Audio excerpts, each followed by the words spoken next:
Well, folks, it looks like we're sitting here. It's March 2nd, the March 8th event. I guess it's just not going to happen. They fooled us.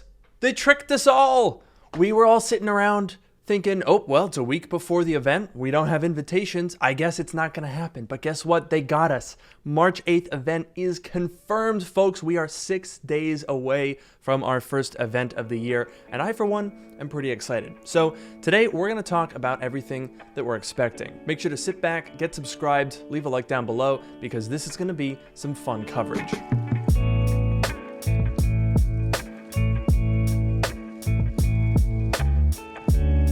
Look, all right, we got to give some credit. We all started doubting Mark Gurman yesterday. He's been saying March 8th for quite a while. Yesterday came and went. We were all like, well, looks like you got it wrong, Marky boy. But guess what? He was right. Here we go. March 8th event. Apple sending out invites on a Wednesday, which is definitely unusual. Definitely not something that we've seen before. So I think this kind of took everyone by surprise. But nevertheless, we are less than a week away from an event now, and this is definitely shaping up to be very exciting, and I think there's a fair amount of mystery. Okay, so first of all, we got to talk about the event art, because this is something that everyone loves to analyze, and usually it doesn't have anything too crazy deep in it, but this year's event is called Peak Performance. As usual, a clever little bit of wordplay here, and as you can see from the artwork as well as this zoomed in version here on Apple's website, this to me looks very clearly like a stylized version of the old rainbow Apple logo. And the use of this term performance, that to me screams Mac at the event.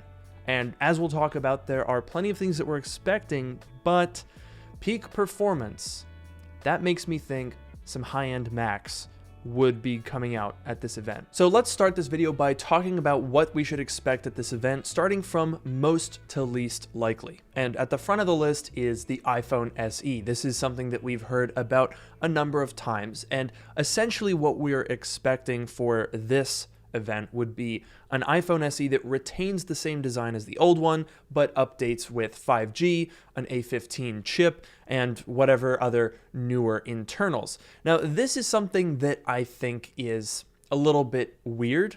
I think using the iPhone 8 design would be a mistake.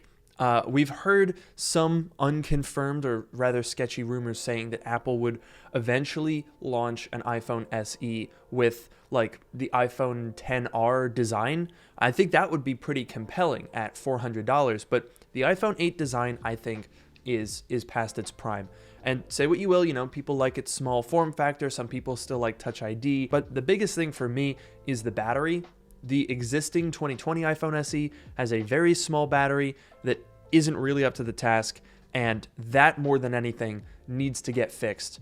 If Apple is going to launch a $400 smartphone with 5G, they need it to have usable battery life. So I'm definitely keeping my eyes peeled to see what they can come up with. If they don't change anything, that's going to be a major red flag. Now, the next thing that we're expecting is a new iPad Air, and this is something that I don't expect to be very different from what we currently have. Basically, we're talking about spec bumps here. The iPad Air is running an A14 chip. Expect that to bump up to an A15. We also would expect Center Stage, which has been on pretty much every other iPad, to make its way to the Air as well. In addition to that, the cellular version of the iPad Air is anticipated to come with 5G capability. So that would be a pretty minor internal spec bump, but would keep the iPad Air updated and at a pretty solid price point. So at this point, we start to get into things that aren't as confirmed. So an iPhone SE and an iPad Air, that would make for a pretty light event, in my opinion. The iPhone SE, same design, just some new internals.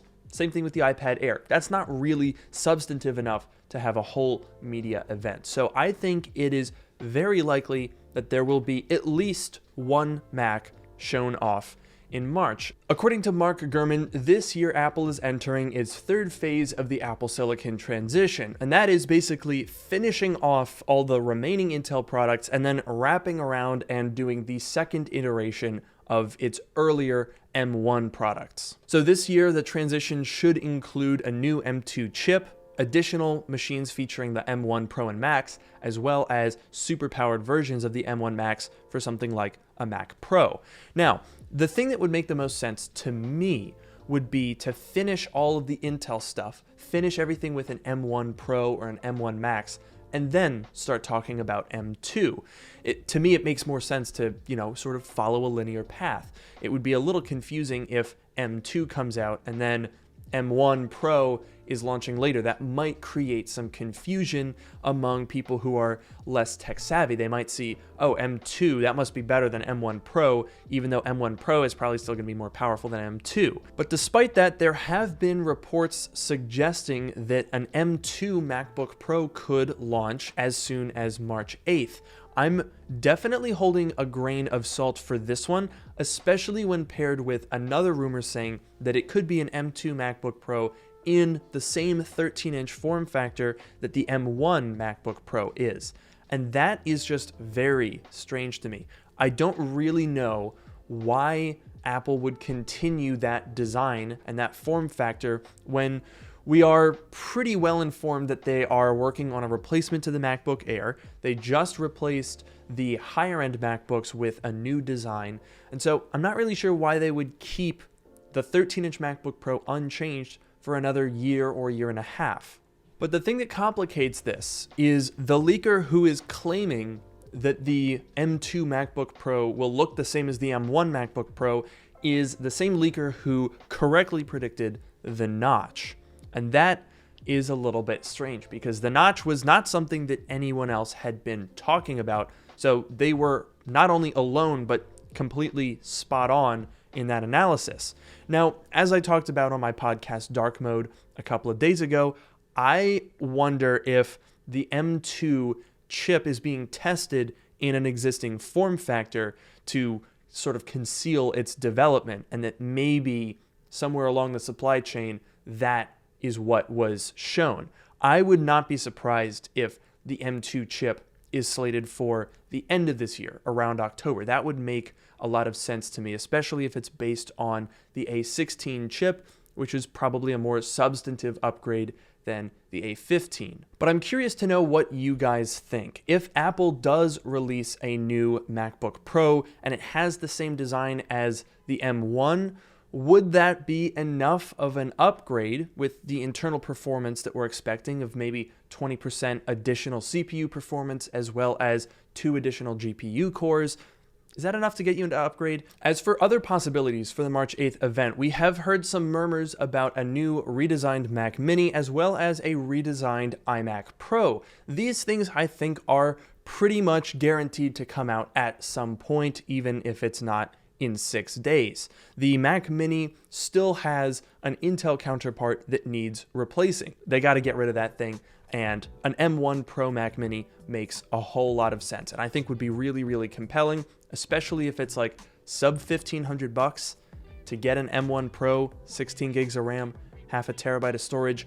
That's going to be a really strong seller for the professional market. I'm probably going to pick up one of those because you'll basically be able to get the same exact internals as the 14 and 16-inch MacBook Pro. I wouldn't expect any changes to the specifications at all, but you're just doing it in a small package without the keyboard, battery, speakers, display, camera, all that stuff. And so you'll be able to save a bunch of money, hook it up to your own display or a new Apple-made display, which we've also been hearing about. And I think that's going to be really compelling.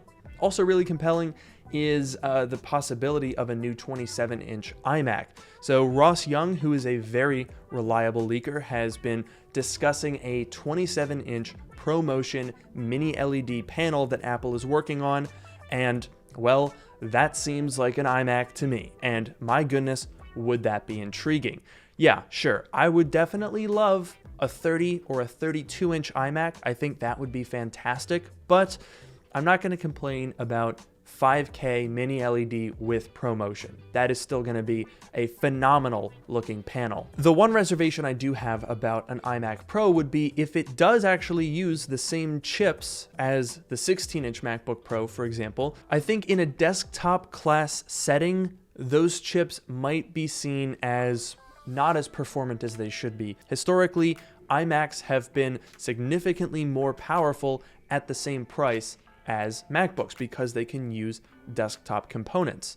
But it doesn't seem like Apple wants to do that, and I think that might be a bit of a loss. So those are some potential things to expect at Apple's March 8th event. We won't have to wait too long to find out. Let me know in the comments below what you're most excited for. And as usual, don't forget to like and subscribe.